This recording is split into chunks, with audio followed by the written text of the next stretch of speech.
नमस्कार, मैं ऋषु कुमार आप सभी का शिक्षा श्री के डेली जनरल अवेयरनेस की क्लास में स्वागत करता हूं।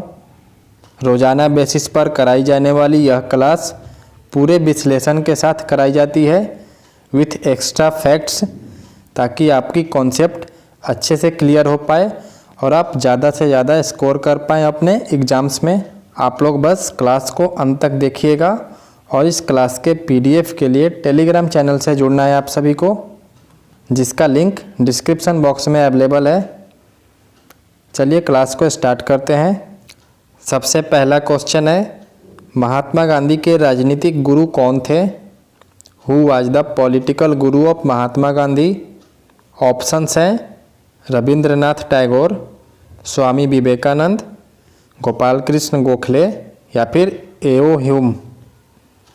सही उत्तर होगा इसका गोपाल कृष्ण गोखले। ये महात्मा गांधी के राजनीतिक गुरु थे और ये भारतीय राष्ट्रीय कांग्रेस के नेता भी थे। उसके साथ साथ सर्वेंट्स ऑफ इंडियन सोसाइटी के संस्थापक भी थे। याद रखिएगा, सर्वेंट्स ऑफ इंडियन सोसाइटी के संस्थापक। इसके साथ साथ ये एक समाज सुधारक भी थे, जिनका लक्ष्य मौजूदा सरकारी संस्थानों के भीतर अहिंसा और सुधार को बढ़ावा देना था। अगला क्वेश्चन है, जहाज महल और हिंडोला महल निम्नलिखित में से किससे संबंधित है? जहाज महल and Hindola Mahal are related to which of the following? Options है गुजरात वास्तुकला, सार्की वास्तुकला, मालवा वास्तुकला या फिर विजयनगर वास्तुकला। सही उत्तर होगा इसका मालवा वास्तुकला।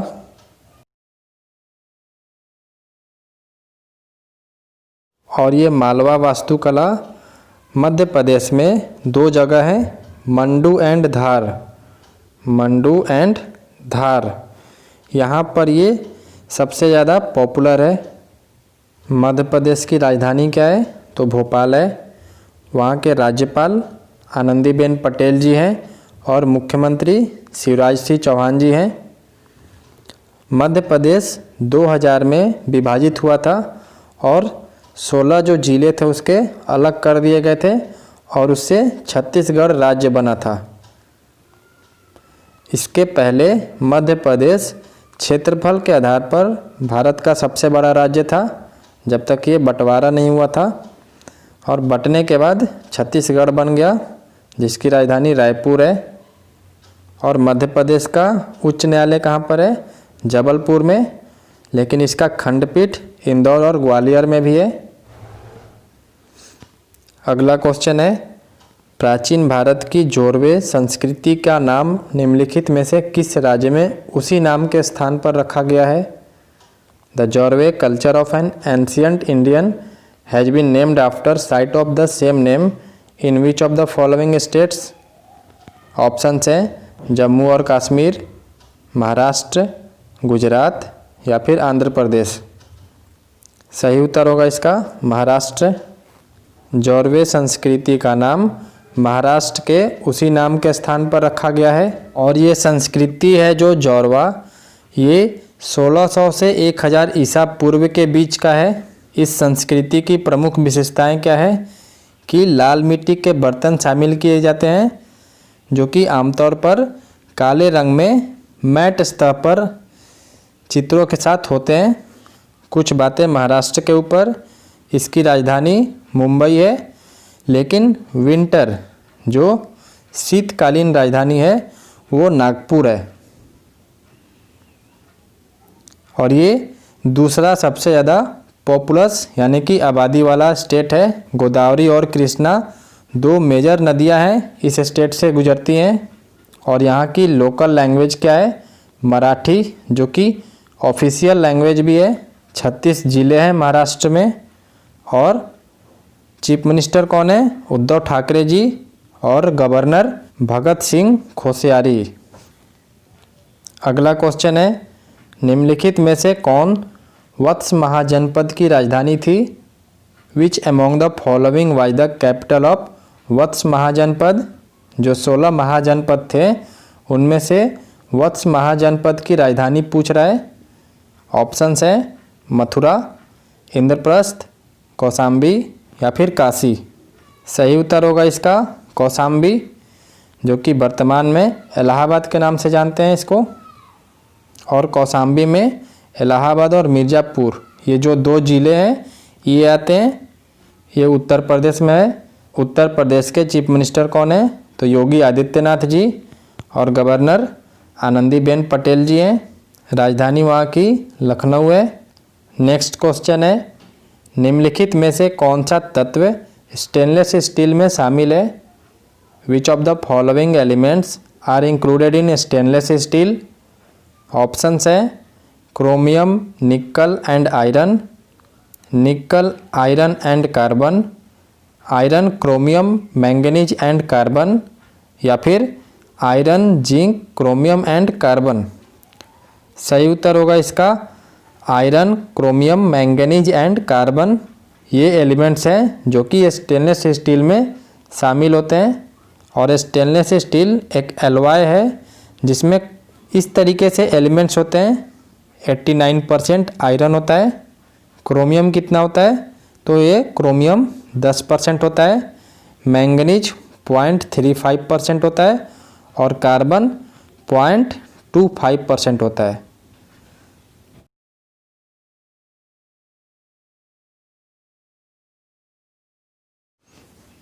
अगला क्वेश्चन है, अंतर्राष्ट्रीय ओलंपिक समिति यानी कि IOC का मुख्यालय किन स्थान पर है? International Olympic committee headquarters is located at which place? Options हैं न्यूयॉर्क, जेनेवा, लुसाने या फिर एथेंस। सही उत्तर होगा लुसाने। जो इंटरनेशनल ओलंपिक कमेटी है उसका हेडक्वार्टर लुसाने में है।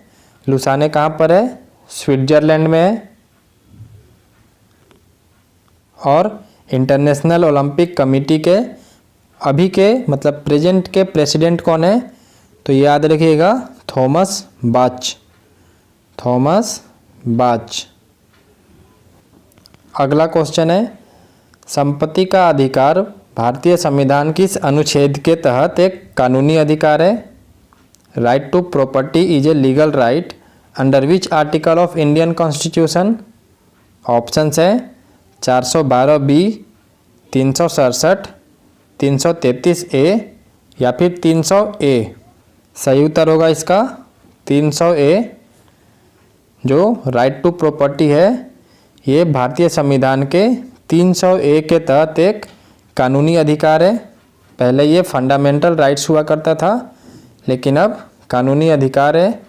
और संविधान के किस अमेंडमेंट यानी कि बदलाव करके ये हटाया गया था राइट टू प्रॉपर्टी का? तो ये 44वां अमेंडमेंट जो हुआ था, जो 1978 में किया गया था, उसके तहत जो फंडामेंटल राइट्स था राइट टू प्रॉपर्टी उसको हटाकर लीगल राइट्स कर दिया गया है।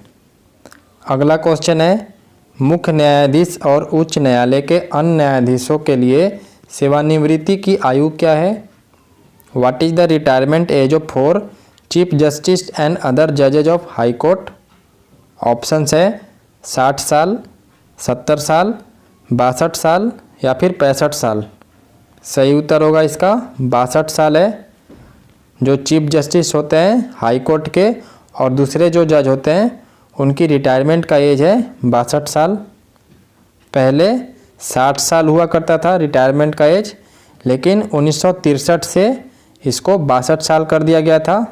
संविधान के 15वें अमेंडमेंट के बाद 15th अमेंडमेंट के बाद 62 साल हो गया था।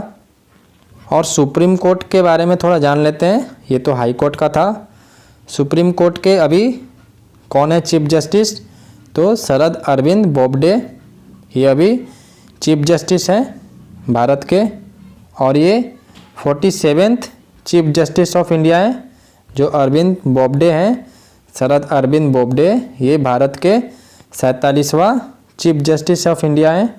और सुप्रीम कोर्ट का रिटायरमेंट का एज कितना होता है? तो 65 साल होता है।